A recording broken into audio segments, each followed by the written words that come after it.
পানি উন্নয়ন বোর্ড ও ঠিকাদারি প্রতিষ্ঠানের গাফেলতিতে সিলেটের সাদা পাথর এলাকায় আবারও ভাঙনের শঙ্কা দেখা দিয়েছে। মসজিদ, বিজিবি ক্যাম্প সহ স্থাপনা ঝুঁকিতে রয়েছে। 2022 ও 24-এর বন্যার পর নেয়া 1,19,00,000 টাকার জিও টিউব প্রকল্প নষ্টের পথে। 2,39,00,000 টাকা ব্লক প্রকল্পের টেন্ডার হলেও কাজ শুরু হয়নি। পানি উন্নয়ন বোর্ড বলছে, দুর্গমতার কারণে বিলম্ব হচ্ছে, বর্ষার আগেই শেষ হওয়ার সম্ভাবনা কম। তারেক আহমেদ সানি তোলা ছবিতে সিলেট থেকে হুসেন আহমেদ সুজাদের রিপোর্ট।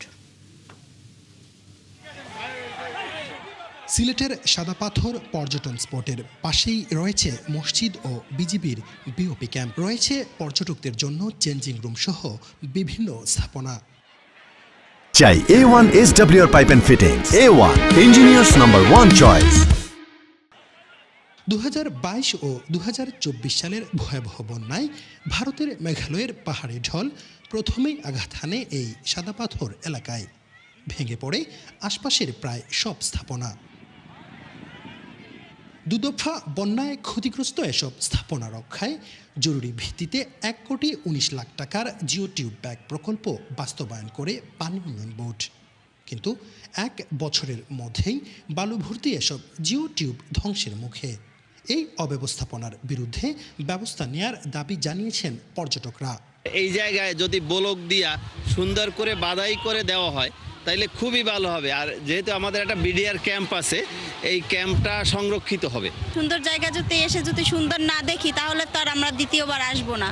এটাকে সুন্দর করলে আমরা যাতে বারবার আসতে পারি সেই পদক্ষেপ নেওয়া উচিত। যে পরিমাণ ক্ষতিগ্রস্ত হয়েছে তারপরেও যে সরকার কোনো রকমের উদ্বেগ নাই, এখানে সরকারের খুব দ্রুত একটা ব্যবস্থা নেওয়া উচিত। এদিকে চলতি বছর সাদা পাথরের স্থাপনাগুলো রক্ষায় নতুন করে 2,39,00,000 টাকার ব্লক নির্মাণ প্রকল্প হাতে নেয় পানি উন্নয়ন বোর্ড।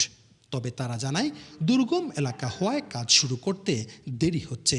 বর্ষার আগেই কাজ শেষ করা সম্ভব নয়। বিওপি জায়গাটা অতি দুর্গম, আপনি নিজেও গিয়েছেন। তো এখানে ম্যাটেরিয়ালস ক্যারি করা বা ঠিকাদারের অন্যান্য আনুষঙ্গিক ব্যবস্থাপনা অত্যন্ত দুরূহ ব্যাপার। তাই কাজটি আসলে খুবই ঝুঁকিপূর্ণ এবং কষ্টসাধ্য। তারপরে আমরা ঠিকাদারকে চিঠিপত্র দিয়ে দ্রুত সময়ে যাতে কাজটা করতে পারে আমরা সেই চেষ্টা করে যাচ্ছি। এদিকে পানি সম্পদ মন্ত্রী বলেন, নদী ও খাল খনন এবং বাঁধ নির্মাণে দুর্নীতি রোধে সরকার জিরো টলারেন্স নীতি অনুসরণ করবে।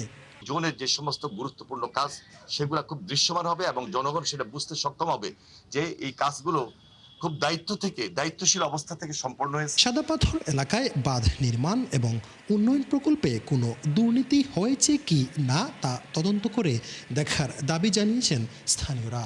2022 এবং 2024 সালে এদিক থেকেই ভারত থেকে ঢল নেমেছিল পানির।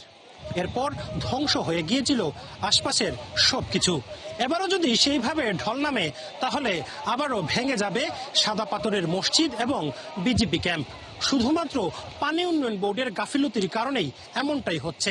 হুসাইন আহমেদ সুজাদ, 71 সাদা পাথর, সিলেট।